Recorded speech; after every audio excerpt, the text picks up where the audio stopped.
वज़ीर आज़म शहबाज शरीफ ने अपोजिशन को एक बार फिर मुज़ाकरात की दावत दे दी है। वफाकी काबीना के इजलास में गुफ्तगू करते हुए शहबाज शरीफ ने कहा कि अपोजिशन से बामकसद बातचीत के लिए बिल्कुल तैयार हैं, लेकिन ताली दोनों हाथों से बजती है। अपोजिशन पर मुनहसर है कि वो क्या जवाब देती है। उनका कहना था कि डीजल की कीमत में 32 रुपये फ़ी लीटर कमी खुशाइन है। आलमी सूरत हाल के असरात पाकिस्तान पर भी मुरतब होते हैं। जो मुकालमा है वो मैं समझता हूँ कि मैंने हमेशा कहा कि हम उसके लिए तैयार हैं। बामकसद बातचीत के लिए फ्लोर ऑफ द हाउस पे भी मैंने कहा, काबीना में भी कहा।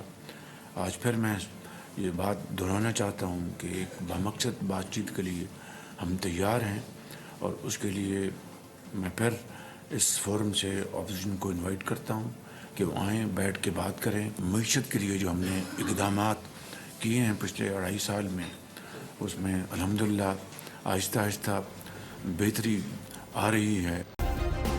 सब्सक्राइब करें और बेल दबाएं ताकि कोई खबर रह न जाए।